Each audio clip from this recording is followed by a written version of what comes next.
একটা দুর্ঘটনা, একটা মুহূর্ত আর পুরো জীবন বদলে যেতে পারে যদি মন হার না মানে।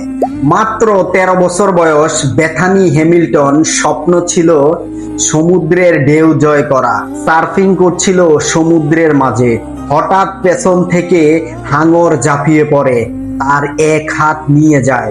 রক্তাক্ত শরীর নিয়ে তাকে হসপিটালে ভর্তি করা হয়। সবাই আশা ছেড়ে দিয়েছিল যে এই মেয়ে বাঁচবে কিনা মারা যাবে। সবাই ভেবেছিল তার কেরিয়ার শেষ, আত্মবিশ্বাস শেষ, স্বপ্ন শেষ হয়ে গিয়েছে।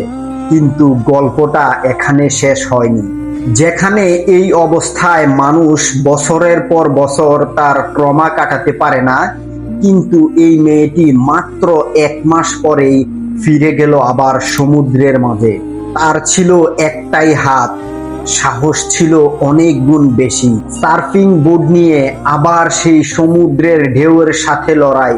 সারা বিশ্ব তাকিয়ে রইল তার এই অদম্য সাহসের দিকে। মানুষের জীবনে আঘাত শরীরে নয়, সব থেকে বড় আঘাত লাগে মনে।